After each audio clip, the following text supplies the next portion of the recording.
እሺ ውድ ቤተሰቦቼ እንዴት አላችሁ? ሰላም ክርስቶስ ከሁላችን ጋር ይሁን። ዛሬ ይዤላችሁ የመጣሁት ነገር ምንድነው? እንዴት መታገስ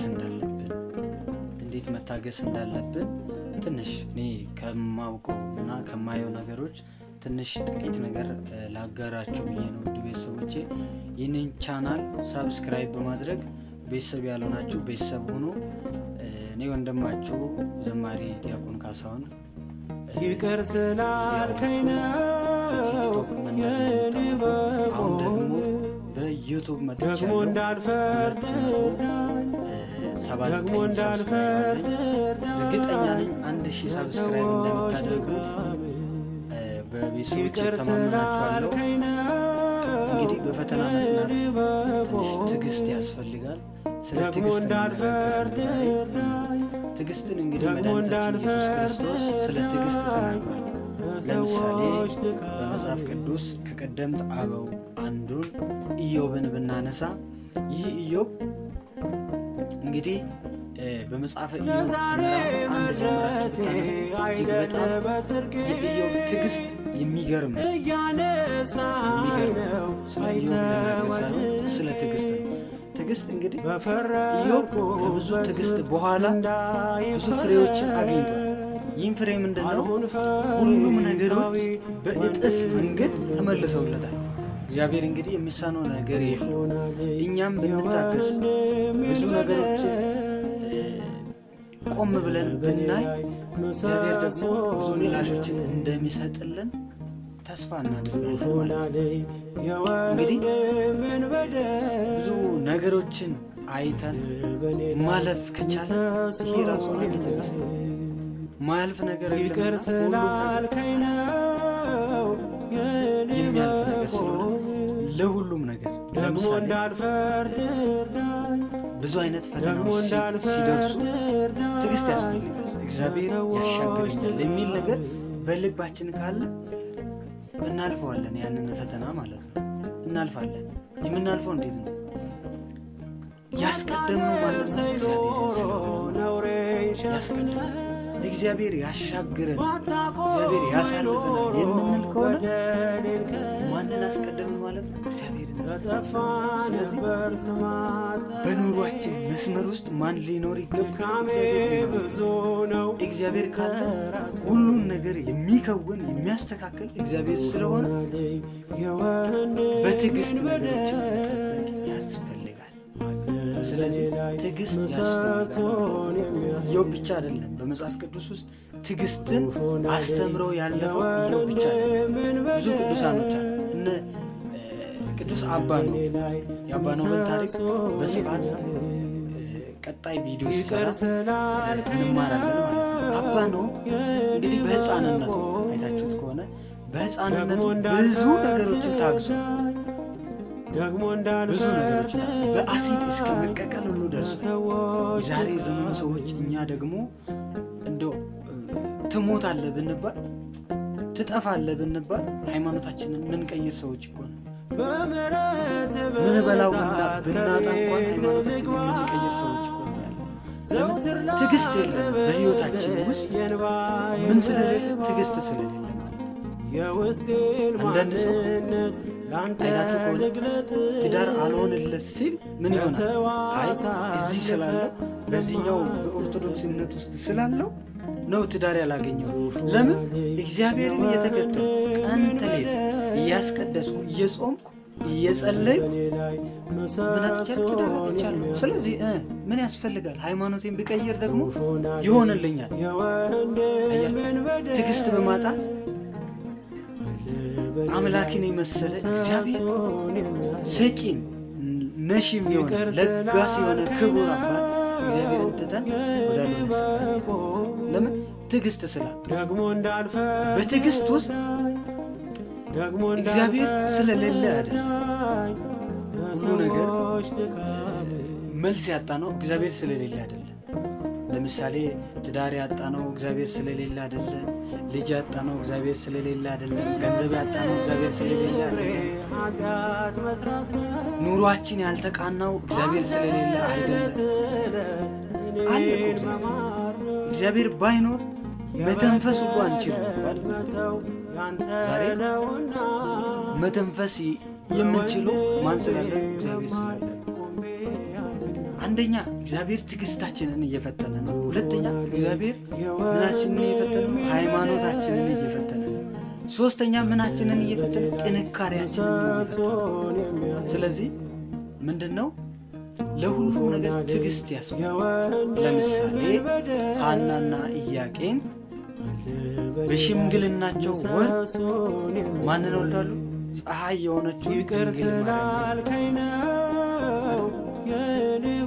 የሆነችው እመቤት ድንግል ማርያም የአምላክን እናት ሐናና ኢያቄም ታሪካቸውን በስፋት ተምረናል። ብዙ ሊቃውንቶች ሲናገሩም ሰምተናል። ሐናና ኢያቄም እንግዲህ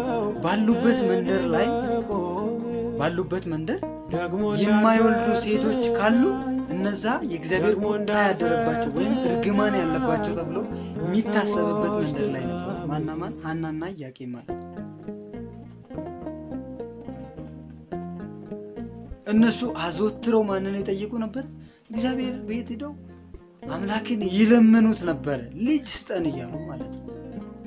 የትዕግስታቸውን ውጤት ፀሐይ ጽድቅ የሆነችውን እመቤታችንን ድንግል ማርያምን አገኙ ማለት ነው። እኛም ትዕግስት ካለን፣ ፈርሃ እግዚአብሔር ካለን፣ በንስሐ ሕይወት የተቃና ሕይወት ካለን፣ ወደ ሥጋ ወደሙ የቀረብን ሰዎች ከሆነ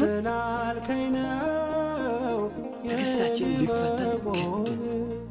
ትዕግስታችን ይፈተን፣ በደንብ ይፈተን። የማይፈተን ክርስትና አይደለም።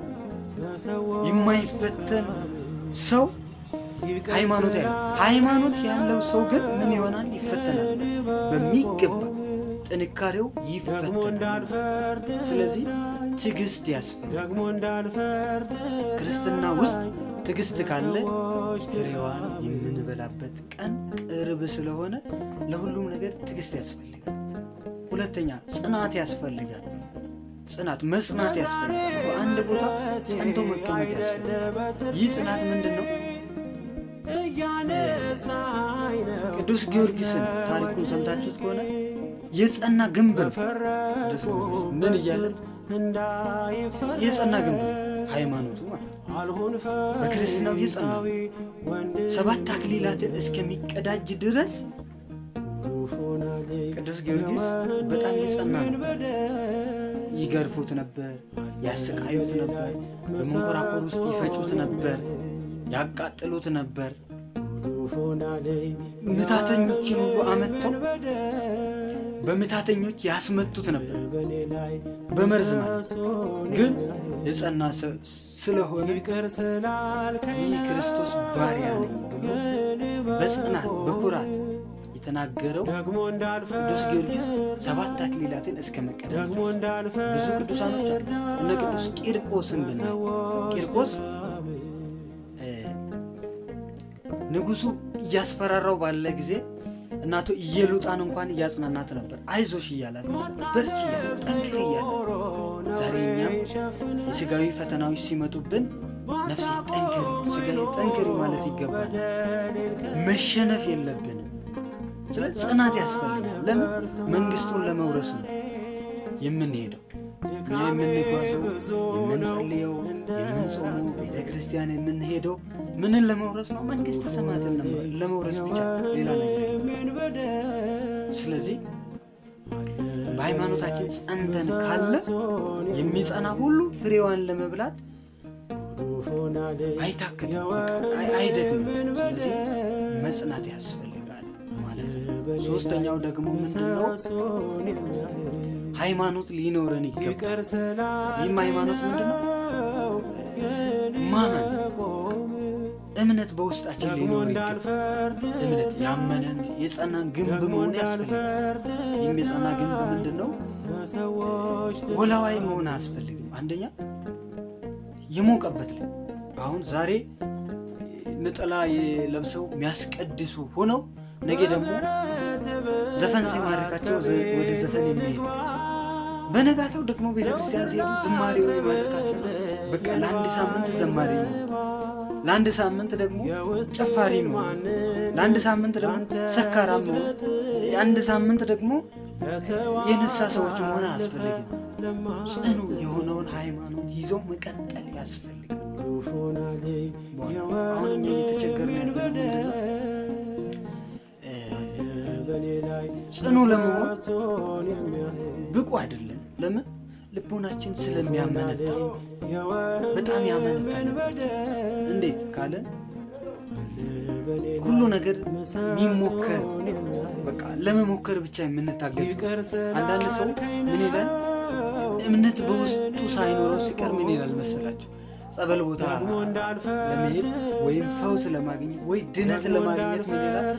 አይ በሐኪም ሞክሬ አልሆነም፣ እስኪ ጸበል ልሞክር የሚሉ ሰዎች አሉ። እነዚህ ሰዎች ምንድን ነው? እግዚአብሔርን የሚፈታተኑ ናቸው።